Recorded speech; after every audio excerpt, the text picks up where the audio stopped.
নবীকে আমি করজোরে মিনতি জানাই, আজান যখন হয়ে যাবে নামাজের অধীনে কাজ করবেন, আপনি কাজের অধীনে নামাজকে রাখবেন না।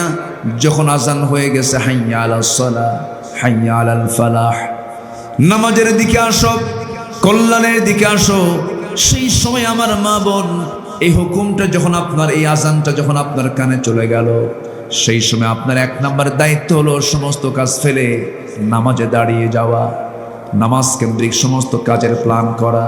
এই নামাজটা পড়েই, আসর নামাজটা পড়ে আমি এই কাজটা করব, জোহর নামাজটা পড়ে আমি এই কাজটা করব। নামাজ কেন্দ্রিক জীবন যদি আপনি গড়তে পারেন, আপনার চাইতে সুশৃঙ্খল ব্যক্তি, আপনার চাইতে সুশৃঙ্খল নারী এই দুনিয়া তারা দ্বিতীয়টা হবে না। নামাজ আপনাকে সময় জ্ঞান, সময়ের ব্যাপারে সচেতন করে দেয়। নামাজ আপনাকে রেগুলারিটি নিয়ে আসে। নামাজের মধ্য দিয়ে আপনার মধ্যে শৃঙ্খলা সৃষ্টি হয়ে যাবে। নামাজ কেন্দ্রিক জীবনযাপনটা করবেন। যদি কোনো নারী 5 ওয়াক্ত নামাজ যদি সুন্দর করে পড়তে পারে, রমজান মাসে রোজা যদি ঠিক মতো আদায় করতে পারে, স্বামী যার সঙ্গে ওই নারীর সম্পর্কের মধ্য দিয়া, বৈধ সম্পর্কের মধ্য দিয়া যখন কোনো নারী কারো স্ত্রীত্বে চলে গেছেন, যে নারীর স্বামীকে দাম দিতে পারবে, স্বামীর আনুগত্য করতে পারবে, নিজের সতীত্বের হেফাজত করতে পারবে, আল্লাহ রসুল বলেছেন, কেউ বলেন না, আল্লাহ রসুল বলেছেন ওই নারীর জন্য আল্লাহর 8টা জান্নাতের দরজা খোলা থেকে যাবে। আমার মা, সেজন্য বড় একটা গুণ হচ্ছে নামাজ। আমার মা, আল্লাহ রাব্বুল আলামিন 7টা গুণের কথা বলেছেন। প্রথম বললাম নামাজটা কি খুশুর সঙ্গে আদায় করা। নাম্বার 2 হলো জিহ্বাকে কন্ট্রোল করা, জিহ্বাকে নিয়ন্ত্রণে রাখা। মান নাজাহ ইয়া রাসূলুল্লাহ, হে রাসূল নাজাত কেমনে পাবো, মুক্তি কেমনে পাবো? আমার রাসূল 3টা পথ দেখিয়ে দিলেন সেই সাহাবীকে। ও সাহাবী, মান নাজাহ ইয়া রাসূলুল্লাহ, قال رسول الله صلى الله عليه وسلم বললেন, আমসিক আলাইকা লিসানাক ওয়ালিয়াসাক বাইতাক ওয়াবিকি আলা খাতিয়াতিক। আমসিক আলাইকা লিসানাক, তুমি তোমার জিহ্বাকে, রসনাকে নিয়ন্ত্রণ করো, তোমার বাড়িকে প্রশস্ত করে নাও। ওয়াবিকি আলা খাতিয়াতিক, তোমার পাপের জন্য চোখের পানি ফেলে ফেলে কাঁদো, চোখের পানি ফেলে ফেলে আল্লাহর দরবারে রোনাজারি করো। এই 3টা কাজ যদি করতে পারো বান্দা, আল্লাহ তোমাকে নাজাত দিয়ে দিবেন। দেখেন এই হাদিস আল্লাহ রাব্বুল আলামিন তার রাসূলকে দিয়া জিহ্বার ব্যাপারে কত সতর্কতামূলক কথা জানিয়ে দিয়েছেন। এই জন্য আমরা জিহ্বাকে কন্ট্রোল করব, এটা গুরুত্বপূর্ণ একটা দিক। কথা বলতে নিয়া চিন্তা করব 1000 বার, কথা বলবো 1 বার, চিন্তা করব 1000 বার, কথা বলবো 1 বার। ইসলামী সমাজ প্রতিষ্ঠায় নারীরা চুপ করে থাকবে এমন কোন সুযোগও ইসলাম রাখে নাই। আল্লাহ রাব্বুল আলামিন সূরা তাওবার 71 নম্বর আয়াতে সুন্দর করে বলছেন, ওয়াল মুমিনুনা ওয়াল মুমিনাতু বা'দুহুম আউলিয়াউ বা'দ ইয়া'মুরুনা বিল মা'রুফি ওয়া ইয়ানহাউনা 'আনিল মুনকার ويقيمون الصلاة ويؤتون الزكاة ويطيعون الله ورسوله। মুমিন পুরুষ এবং মুমিনা নারী পরস্পরের তারা বন্ধু, পরস্পরের তারা অন্তরঙ্গ বন্ধু। এরা কি করবে? 4টা কাজ করবে। ইয়া'মুরুনা বিল মা'রুফি ওয়া ইয়ানহাউনা 'আনিল মুনকার, সৎ কাজের আদেশ দেবে, অসৎ কাজের বাধা দেবে, নামাজ কায়েমের সংগ্রাম করবে, যাকাত আদায় করবে। এরপরে তারা জীবনের সকল জায়গায় আল্লাহ এবং রাসূলের তারা আনুগত্য করবে। তাহলে দেখুন আল্লাহ তাআলা সূরা তাওবার 71 নম্বর আয়াতে যে হুকুমটা করেছেন, এখানে নারীকুল কিন্তু বাদ যায় নাই, নারী সমাজ বাদ যায় নাই। নামাজ কায়েমের সংগ্রামে সৎ কাজের আদেশে অসৎ কাজের বাধা প্রদানে, জীবনের সকল দিনের খেদমতের আঞ্জামে নারীকে কোনো কাজে বাদ রাখা যাবে না। নারীকেও সে কাজ করতে হবে, কিন্তু একটা কন্ডিশন, সেটা হলো পর্দার হুকুমটা মেনে চলতে হবে। 16 আনা। একটা নারীর যতগুলো গুণগত দিক আছে, এর মধ্যে শ্রেষ্ঠ গুণগত দিক হলো নারীর পর্দাটা। এই পর্দার বিধানটা আল্লাহ রাব্বুল আলামিন আজ থেকে 1500 বছর আগে দিয়ে দিয়েছেন। যে নারীর পর্দা নাই, পর্দাহীনা নারী লবণ শূন্য তরকারির মতো। যে তরকারিতে লবণ থাকে না, যে সেটা যেমন স্বাদহীন হয়, মুখরোচক হয় না, খাওয়ার অনুপযোগী হয়ে যায়, যে নারীর মধ্যে পর্দা থাকে না সে লজ্জাহীনা হয়ে পড়ে। আর যখন কারো লজ্জা জ্ঞান না থাকে, ইদা লাম তাস্তাহি ফাসনা মা শিতা, যখন কেউ লজ্জাহীন হয়ে পড়ে সে তখন যা ইচ্ছা তাই করতে পারে।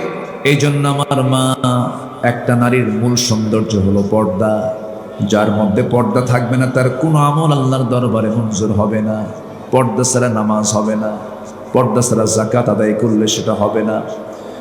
পর্দা হচ্ছে মূল একটা বিষয়।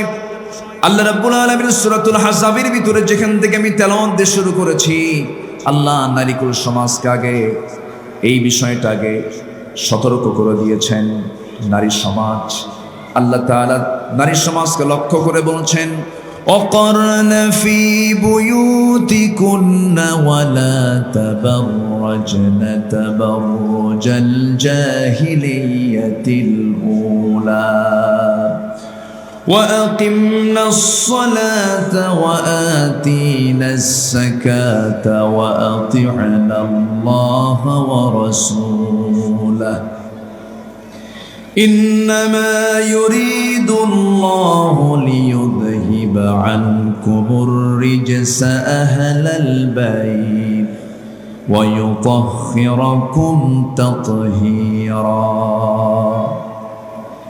হে নারী সমাজ, তোমরা নিজ গৃহে অবস্থান করবে। আইয়ামে জাহেলিয়াতের মতো, সেই যুগের নারীদের মতো, প্রাক জাহিলি যুগের মতো সৌন্দর্য প্রদর্শন করে বাইরে বের হবে না। বাইরে বের হবে না এমন নির্দেশনা কিন্তু নেই। মেয়েরা বাইরে বের হবে, কিন্তু মেয়েরা হবে বাইরে বের হবে রাজ রানীর মতো।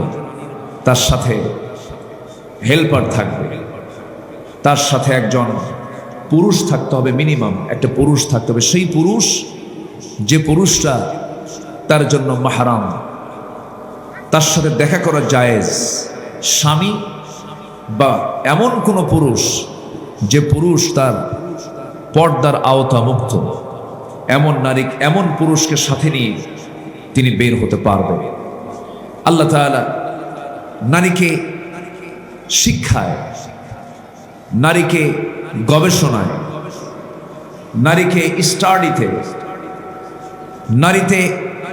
নারীকে আল্লাহ তাআলা জাগতিক জীবনের সকল কাজকর্মে কোথাও কোনো বাধার সৃষ্টি করেননি।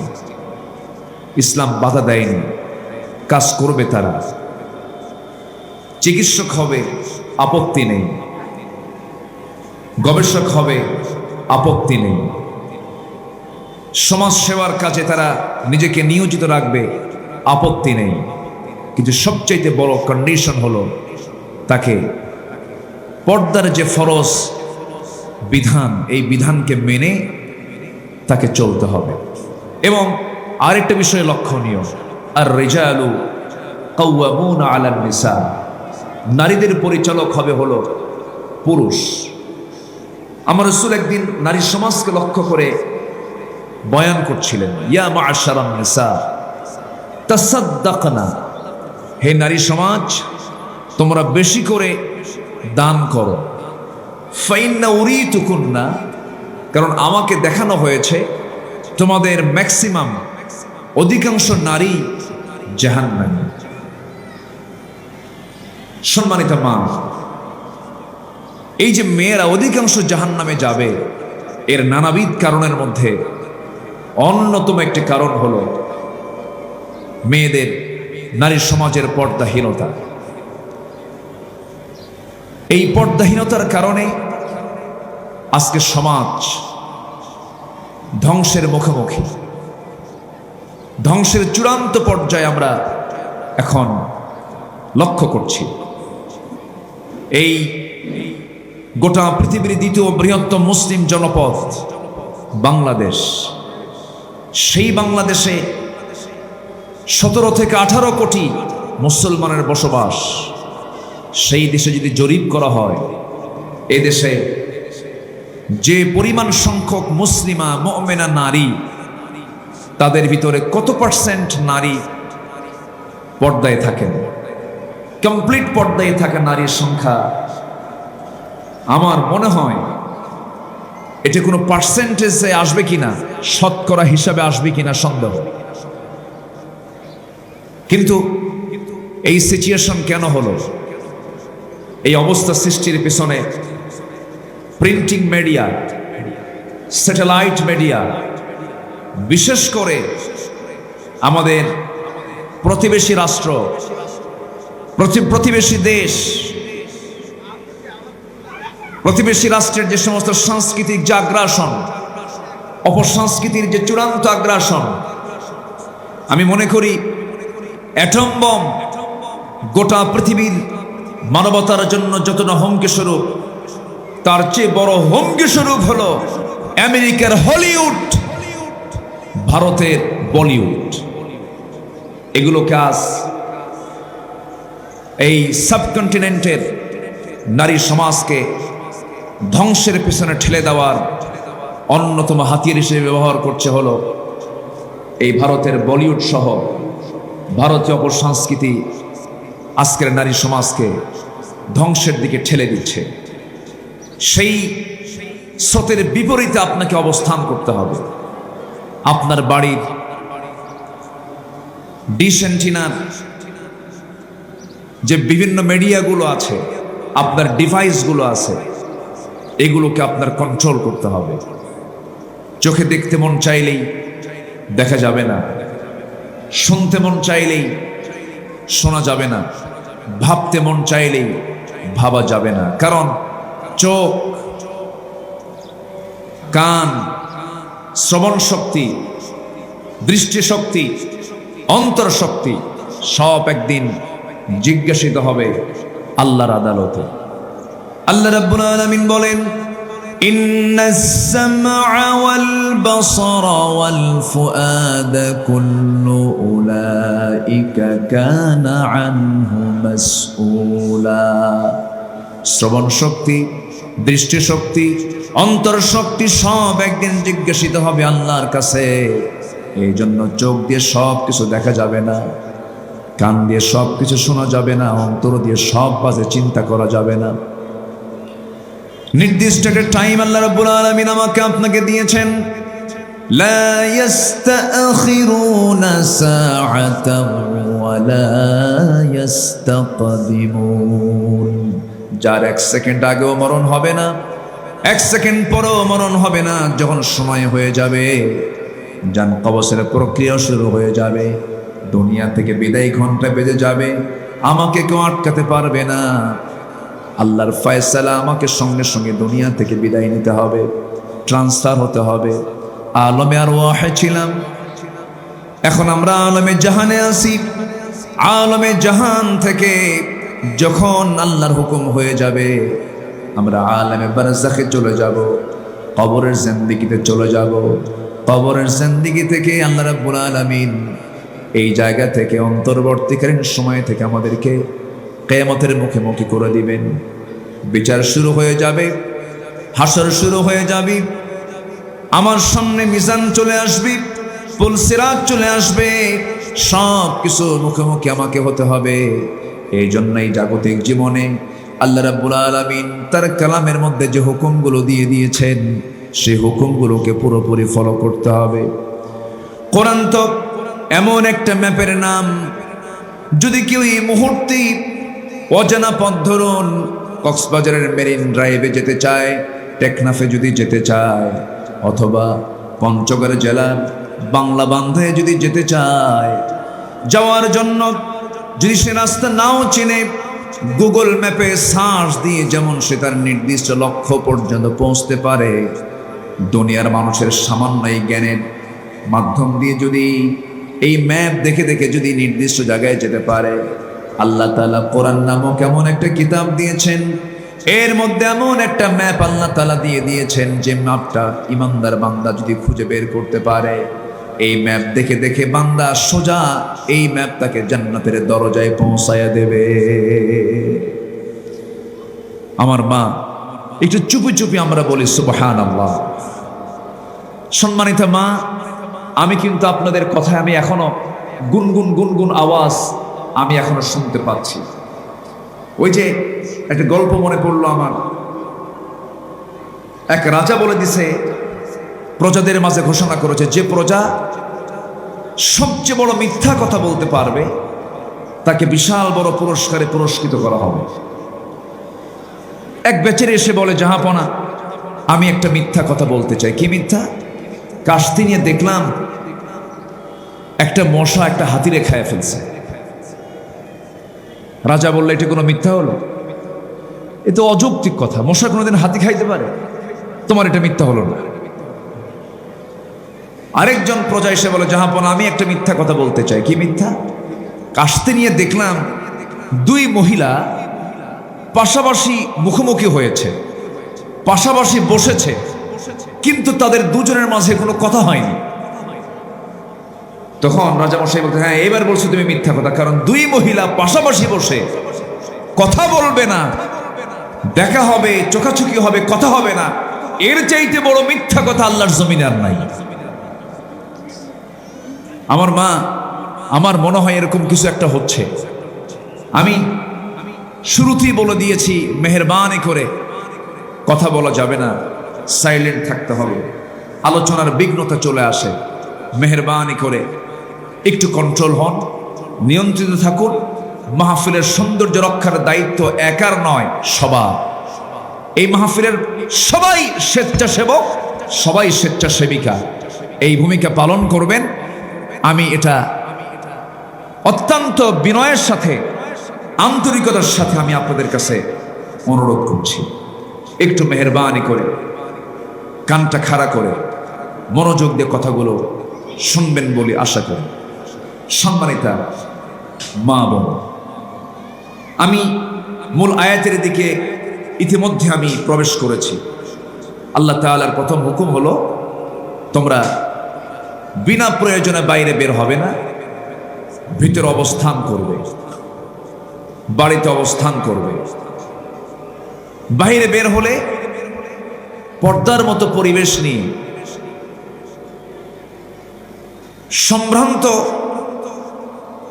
সম্মানজনক আচরণ প্রদর্শনের মানসিকতা নিয়ে তুমি বাইরে বের হবে। এই হুকুমটা কোনো মোল্লার নয়, কোনো হুজুরের নয়, এই হুকুমটা হচ্ছে মহান আল্লাহ তাআলা। এবং আল্লাহ তাআলা এখানে নারী সমাজকেও নামাজ কায়েমের ক্ষেত্রে অর্ডার দিয়েছেন, যাকাত আদায়ের ক্ষেত্রে অর্ডার দিয়েছেন। যেমন এই হুকুমটা আল্লাহ তাআলা পুরুষ সমাজকেও দিয়েছেন। অর্থাৎ এখান থেকে প্রমাণ হলো, দিন কায়েমের সংগ্রামে, নামাজ প্রতিষ্ঠায়, যাকাত প্রতিষ্ঠায় পুরুষ যেমন ভূমিকা পালন করবে, নারীও সেই ভূমিকা পালন করবে। কিন্তু কন্ডিশন হলো, পরিচালনায় থাকতে হবে পুরুষ, কিন্তু ভূমিকা যে হুকুম, এই হুকুম তাকে অবশ্যই পালন করতে হবে। সম্মানিত মা, আল্লাহ তাআলা আপনাদের নামাজকে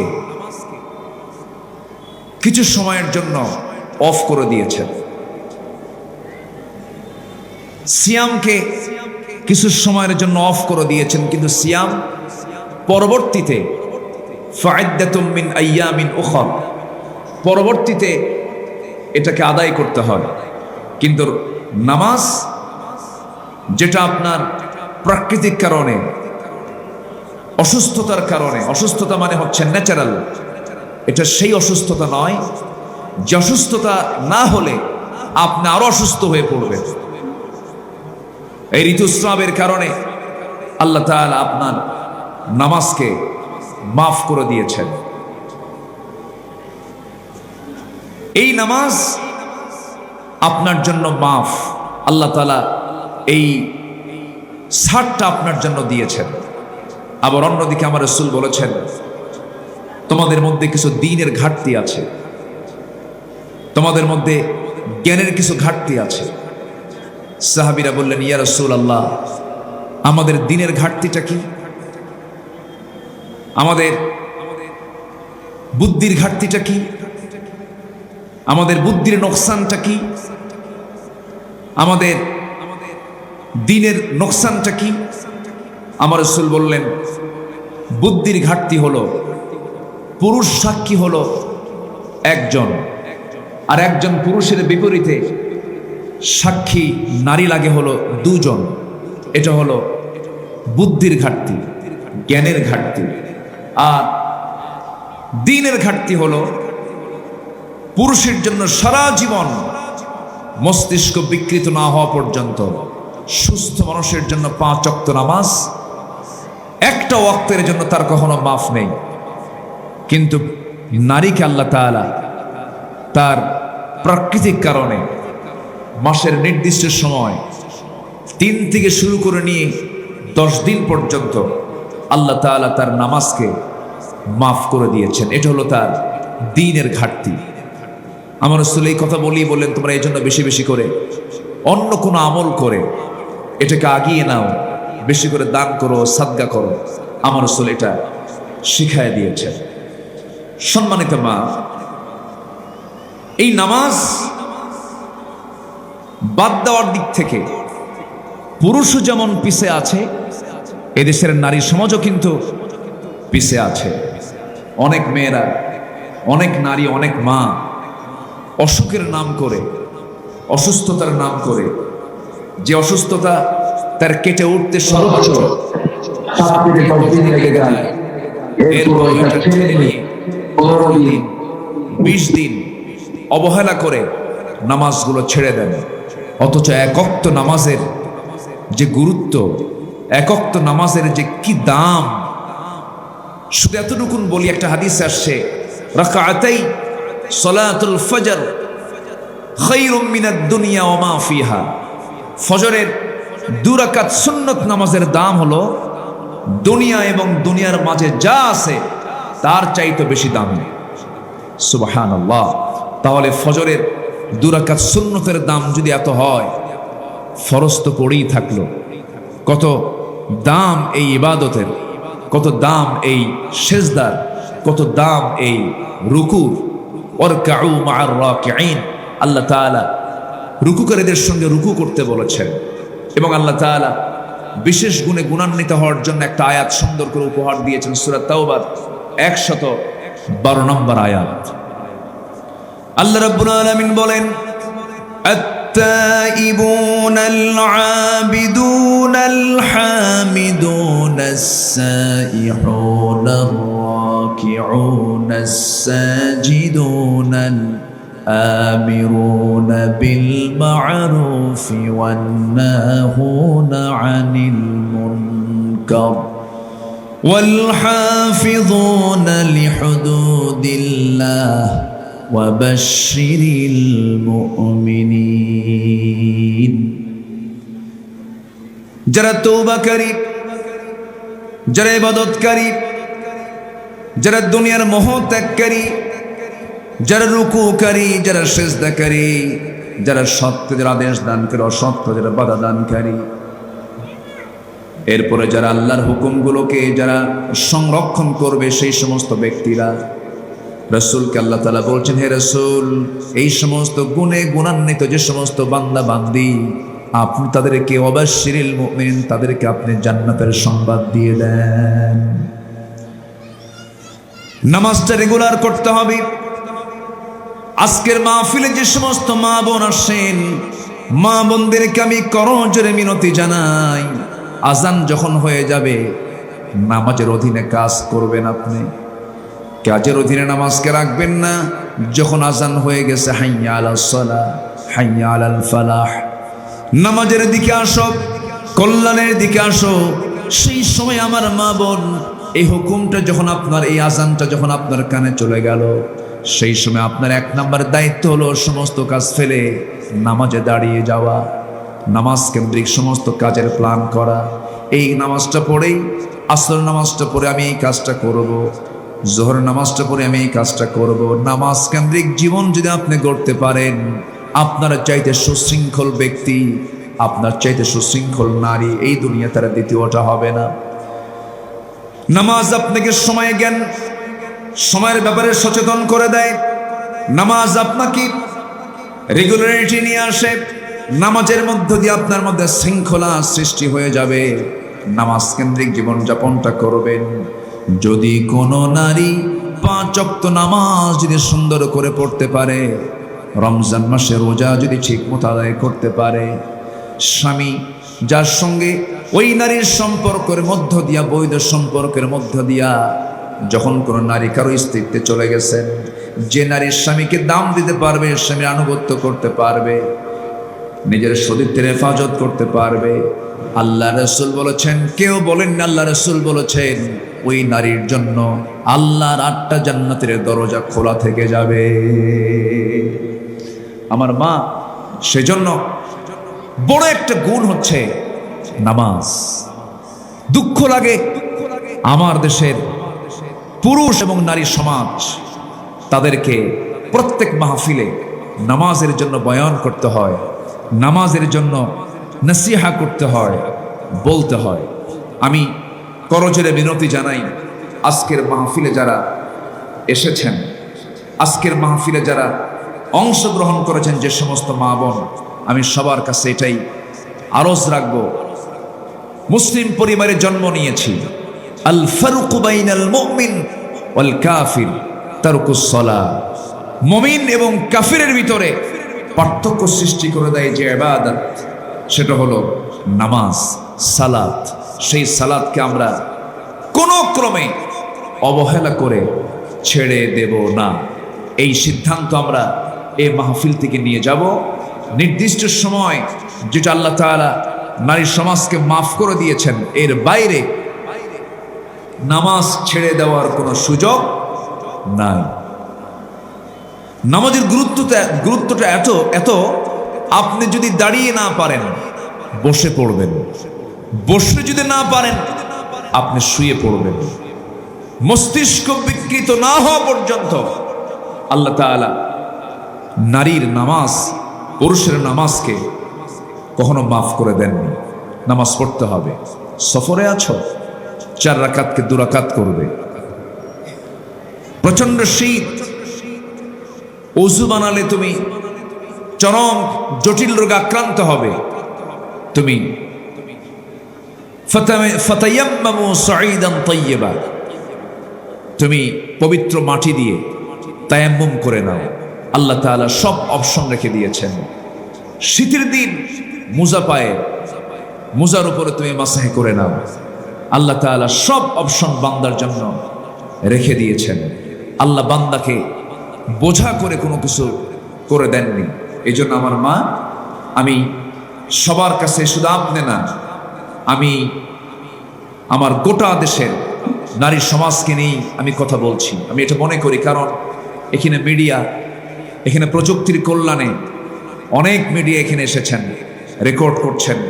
এর মধ্য দিয়ে গোটা জাতি, নারী সমাজ জানতে পারবেন আমার কথাগুলো। আমি সবাইকে এটাই বলতে চাই, 1 নাম্বার, আমার নবীর শেষ জীবনের বিদায়ের পূর্ব লগ্নে শেষ কথা আমার রাসূলের মুখ থেকে যেটা বের হয়েছিল, আস-সালাত আস-সালাত আইমা মালাকাত আইমানুকুম, নামাজ, সালাত তোমরা কেউ কখনো ছেড়ে দেবে না।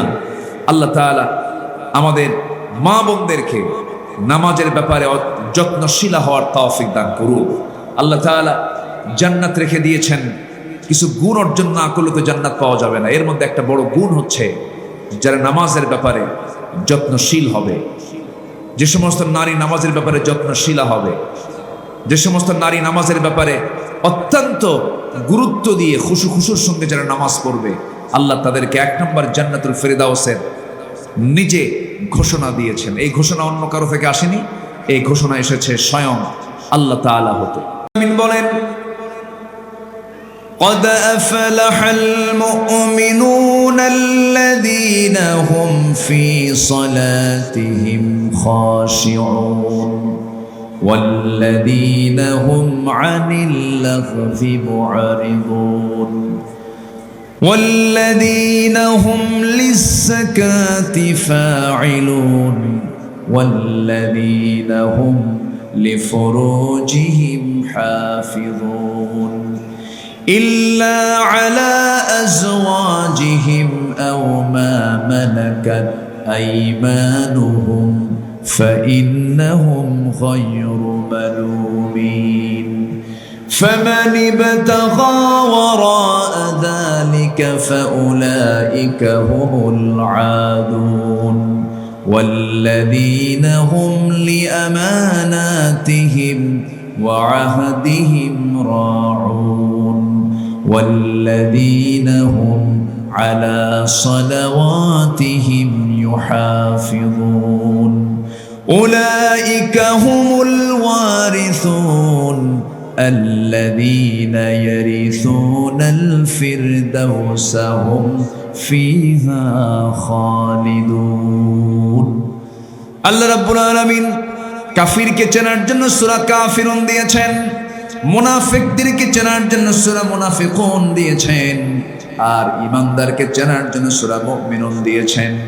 মুমিন চেনার জন্য 7টা গুণ কারোর মধ্যে পাওয়া গেলে সেটাই হলো প্রকৃত মুমিন। নাম্বার 1, নামাজের ব্যাপারে যারা অত্যন্ত সতর্ক থাকবে, খুশুর সঙ্গে মনোযোগী যারা হবে। নাম্বার 2,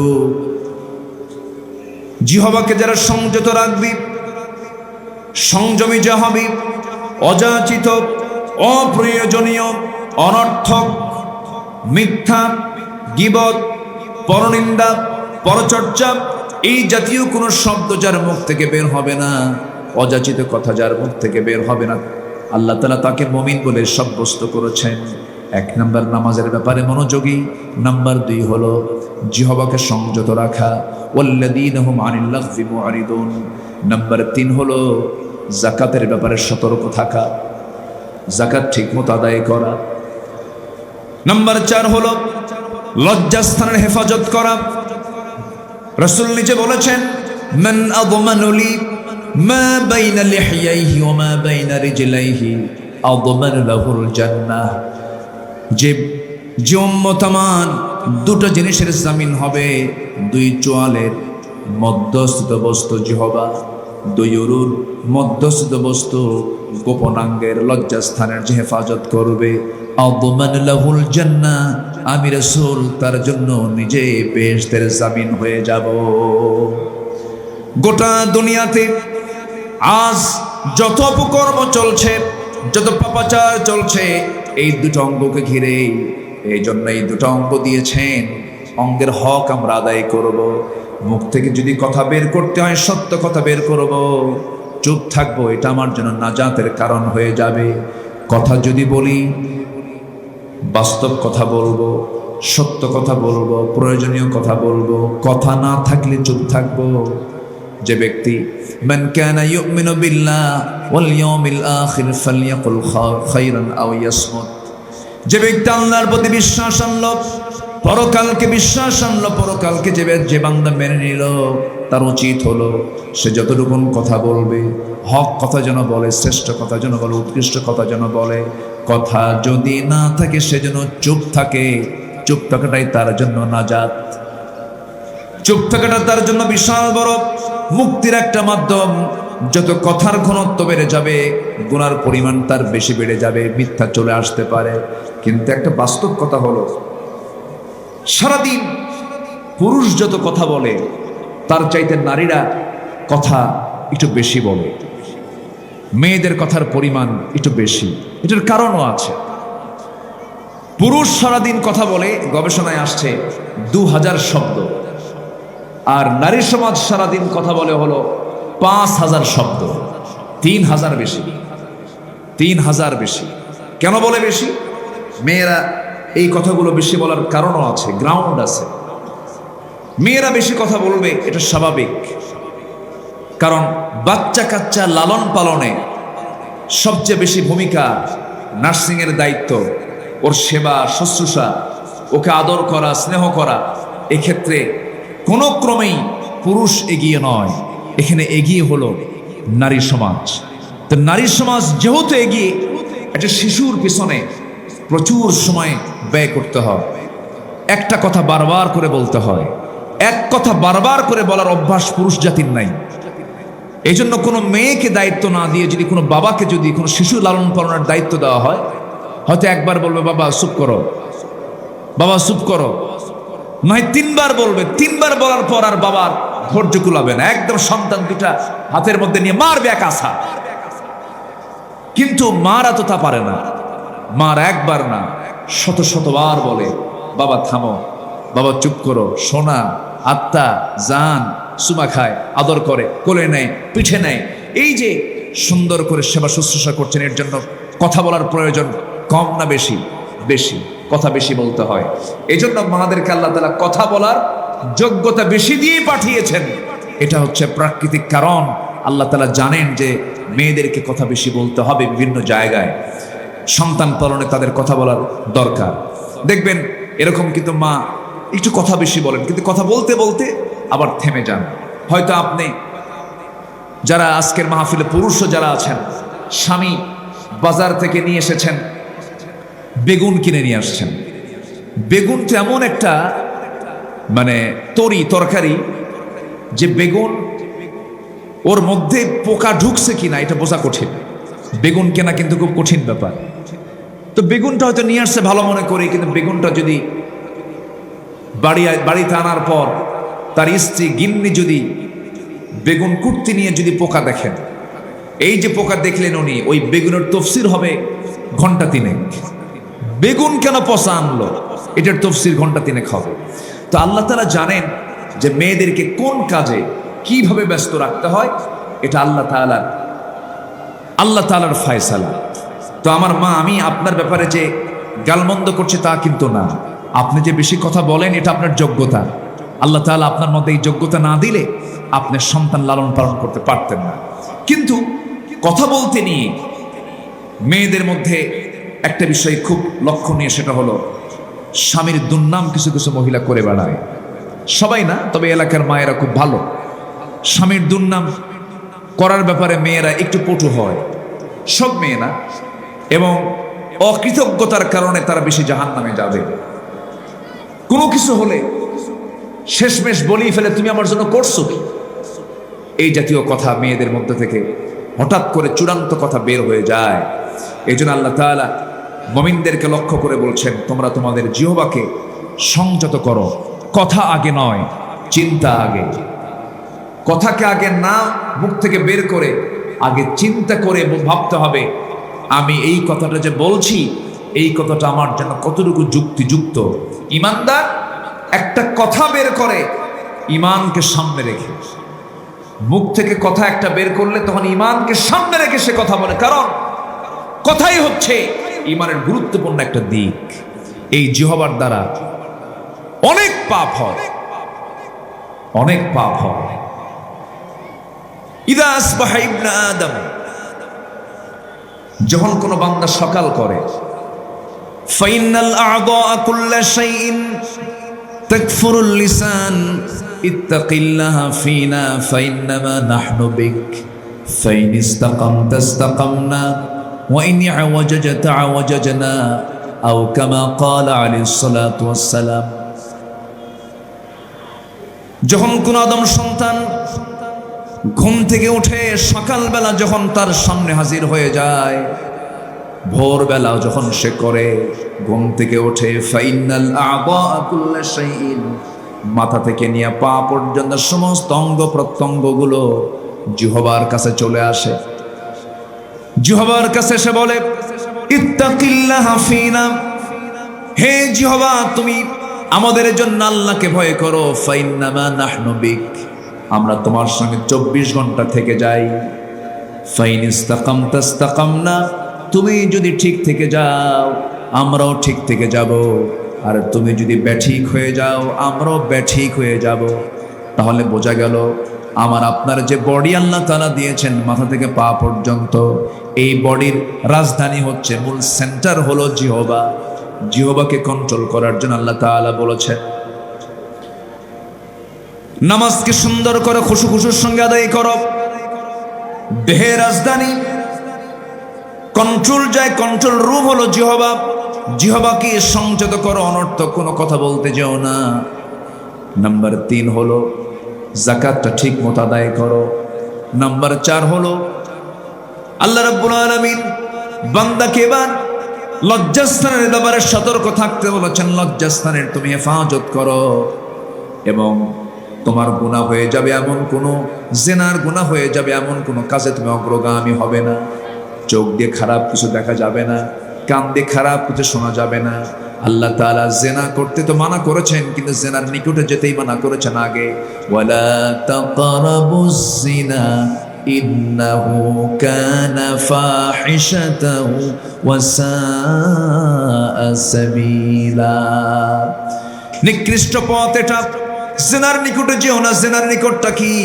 মোবাইলে চ্যাটিং করা, মোবাইলে কথা বলা, ভাইবার, লাইন, হোয়াটসঅ্যাপ, ইমো, এই সমস্ত অ্যাপসগুলোতে ইনস্টল করে নেওয়া পরপুরুষকে, পর নারীকে ইনবক্সে চ্যাট করা, ইনবক্সে নক করা, এটা হচ্ছে সম্পূর্ণ হারাম কাজ। কারো ইনবক্সে ঢুকে যাওয়া মানে বেডরুমে ঢুকে যাওয়া। কারো ইনবক্সে যাওয়া যাবে না। আজকের এই প্রযুক্তির এই যুগে ডিভাইস ব্যবহারে সর্বোচ্চ সতর্ক থাকতে হবে। মা, আপনি ডিভাইস ছাড়া থাকতে পারবেন না, ভালো কথা, কিন্তু ডিভাইসটা আপনার জন্য তখন ব্যবহার করা জায়েজ হবে যখন আপনার নিয়ন্ত্রণে আপনার ডিভাইস থাকবে, মোবাইলটা থাকবে। কিন্তু আপনার নিয়ন্ত্রণে মোবাইলটা নাই, মোবাইল আপনাকে কন্ট্রোল করে, আপনি মোবাইলকে কন্ট্রোল করতে পারেন না, আপনার ব্যবহার করা জায়েজ না, আপনি ব্যবহার করতে পারবেন না। এটার নির্দিষ্ট সীমা অতিক্রম করা যাবে না। যতটুকু বৈধ, এটা ব্যবহারে আপনার বৈধতা অবৈধতা এই জ্ঞানটা আপনার ভিতরে থাকতে হবে। নচেত আমাকে যদি কেউ প্রশ্ন করে মোবাইল ব্যবহার করা জায়েজ আছে না নাই, আমি তো বলতে পারবো না যে এটা জায়েজ নাই। তার জন্য জায়েজ যে মোবাইলকে কন্ট্রোল করতে পারবে, যে মোবাইলকে কন্ট্রোল করতে পারবে সে পারবে ব্যবহার করতে। যাকে মোবাইল ব্যবহার কন্ট্রোল করে, যাকে মোবাইলে কন্ট্রোল করে, তার ব্যবহার করা জায়েজ নাই। এই জন্য মা, এই প্রযুক্তির, এই তথ্য প্রযুক্তির একদিকে আমরা যেমন দেখি কল্যাণ, ক্ষতি কিন্তু কম না। কত নারী স্বামীকে ছেড়ে চলে গেছে অন্যের ঘরে, এটার বড় একটা মাধ্যম ভূমিকা পালন করেছে কিন্তু এই ডিভাইসগুলো। কত পুরুষ এই মোবাইলের দ্বারা আক্রান্ত হয়ে চরিত্র, জীবন, যৌবন নষ্ট করে ফেলেছে। এজন্য এই ব্যাপারে আমরা একটু সতর্ক থাকার চেষ্টা করব। লজ্জাস্থান হেফাজতের ক্ষেত্রে এটি একটি গুরুত্বপূর্ণ নির্দেশনা যে তথ্য প্রযুক্তির জবাত বিচরণ, এমন বিচরণ করা যাবে না। এখানে নিয়ন্ত্রণ করতে হবে চোখকে, নিয়ন্ত্রণ করতে হবে নিজের চিন্তা চেতনাকে, লালন করতে হবে, কোরআন এবং হাদিসমুখী করতে হবে। আমার মা, আপনি যখন হতাশায় ভুগবেন, আপনি যখন চরম টেনশনে থাকবেন, আপনার সেই সময় আপনার টেনশন পৃথিবীর কোনো মানুষ দূর করতে পারবে না। আপনার মনস্তাত্ত্বিক অস্থিরতা পৃথিবীর কোনো মানুষ আপনার দূর করতে পারবে না। আপনার অস্থিতিশীলতা কেউ আপনাকে স্থিতিশীল করতে পারবে না। কিন্তু আপনি সেই কাজগুলো যদি আপনি করতে পারেন, এর মধ্যে অন্যতম একটি কাজ হলো যখন আপনার পাশে কেউ নেই, রাত 12টা বেজে গেছে, রাত 1টা বেজে গেছে, সবাই ঘুমের সাগরে হাবুডুবু খাচ্ছে, আপনি সুন্দর করে অজু বানায়া ঘরের একটা কোনায় দাঁড়িয়ে আপনি 2 রাকাত, 4 রাকাত, 8 রাকাত, 12 রাকাত এই তাহাজ্জুদটা আপনি রেগুলার করবেন। আপনি যদি সেজদায় লম্বা টাইম আপনার সকল আকুতি, সকল চাওয়া, যদি আপনি শিশুর মতো কান্নাকাটি করে, শিশুর মতো বললাম আমি, শিশুর মতো কান্নাকাটি করে যদি আপনি আল্লাহর কাছে বলতে পারেন, তৎক্ষণাৎ দিয়ে দেন, এ তো আপনি পেয়ে গেলেন, আল্লাহ তাআলা আপনাকে দিয়ে দিলেন। কিন্তু দিতে যদি বিলম্ব হয়ে যায়, ভাবতে হবে আল্লাহ তাআলা আপনাকে কিছু পরে দেবেন। কিন্তু এই দুনিয়াতে যদি আল্লাহ তাআলা আপনাকে না দেন, আপনাকে মনে মনে ভাবতে হবে এই দুনিয়াতে আল্লাহ আপনাকে দিলেন না, পরজীবনে আখিরাতে আপনাকে জান্নাত দিয়া তা বুঝাইয়া দিবেন। হতাশ কখনো হওয়া যাবে না। হতাশ কখনো ইমানদারের কাজ নয়। হতাশ আসে শয়তান থেকে। হতাশ কখনো ইমানদার হতে পারে না। আল্লাহ রাব্বুল আলামিন কি সুন্দর করে ইমানদারকে জানিয়ে দিচ্ছেন, বলে দিচ্ছেন।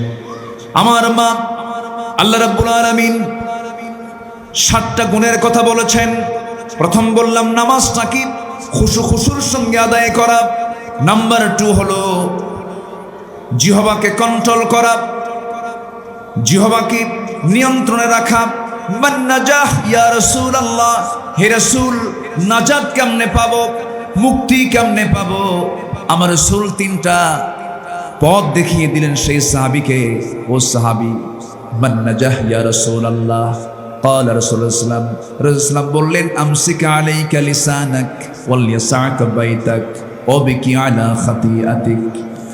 আমসিক আলাইকা লিসানাক, তুমি তোমার জিহ্বাকে, রসনাকে নিয়ন্ত্রণ করো, তোমার বাড়িকে প্রশস্ত করে নাও। ওয়াবিকি আলা খাতিয়াতিক, তোমার পাপের জন্য চোখের পানি ফেলে ফেলে কাঁদো, চোখের পানি ফেলে ফেলে আল্লাহর দরবারে রোনাজারি করো। এই 3টা কাজ যদি করতে পারো বান্দা, আল্লাহ তোমাকে নাজাত দিয়ে দিবেন। দেখেন এই হাদিস আল্লাহ রাব্বুল আলামিন তার রাসূলকে দিয়া জিহ্বার ব্যাপারে কত সতর্কতামূলক কথা জানিয়ে দিয়েছেন। এই জন্য আমরা জিহ্বাকে কন্ট্রোল করব, এটা গুরুত্বপূর্ণ একটা দিক। কথা বলতে নিয়া চিন্তা করব 1000 বার, কথা বলবো 1 বার। চিন্তা করব 1000 বার, কথা বলবো 1 বার।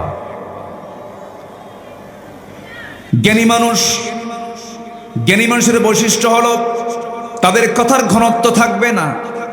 তারা যে কথাগুলো বলবে মুক্তোর দানার মতো ফুটতে থাকবে, এমন জাতীয় কথাগুলো বলবে।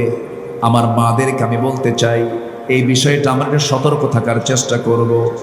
নাম্বার 5 হলো ওয়াল্লাযীনা হুম লিআমানাতিহিম ওয়া আহদিহিম রাউন, যারা আমানতটাকে ঠিক রাখবে, ওয়াদা যারা ঠিক রাখবে।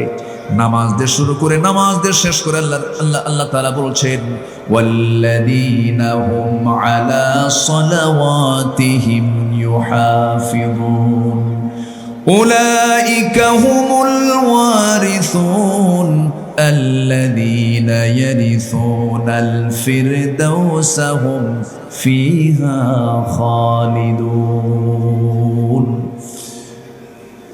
নাম্বার 7 হলো নামাজের ব্যাপারে যারা যত্নশীল হবে, নামাজের ব্যাপারে যারা যত্নবান হবে। আল্লাহ রাব্বুল আলামিন এই 7টা গুণে গুণান্বিত বান্দা বান্দিকে আল্লাহ নিজে ঘোষণা করছেন, এই সমস্ত বান্দা বান্দিকে আমি আল্লাহ রাব্বুল আলামিন জান্নাতুল ফিরদাউসের ওয়ারিস বানায়া দেব। সুবহানাল্লাহ। সম্মানিত মা, আমি বিশ্বাস রাখি সবাই মনোযোগ দিয়ে কথাগুলো শুনছেন।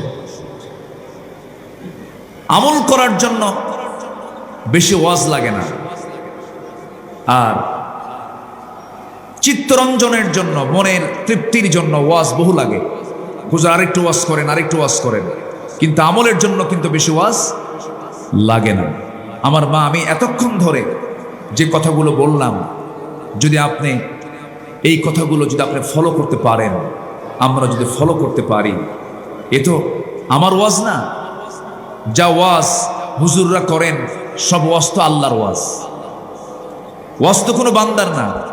ইয়াইযুকুম লাআল্লাকুম তাযাক্কারুন, ওয়াজ মূলত আল্লাহ তাআলা। ইতিমধ্যে মঞ্চে অভিষ্ট হয়েছেন আমার শ্রদ্ধাভাজন মুহতারামে মুকাররামি। আমি খুব ফিল করছিলাম যে আমার হুজুর কখন আসবেন। তিনি মঞ্চে অভিষ্ট হয়েছেন আমার শ্রদ্ধাভাজন এদেশের আলেমকুল শিরোমণি ওস্তাজুল আসাতিজা, বয়োবৃদ্ধ, জ্ঞানবৃদ্ধ, মজলুম, আমার অত্যন্ত কাছের, আমার অত্যন্ত মোহাব্বতের, আমার শ্রদ্ধাভাজন মুরব্বী আনোয়ার হোসেন তাহের আল জাবির আল মাদানী হাফিজাহুল্লাহ। আল্লাহ তুমি তার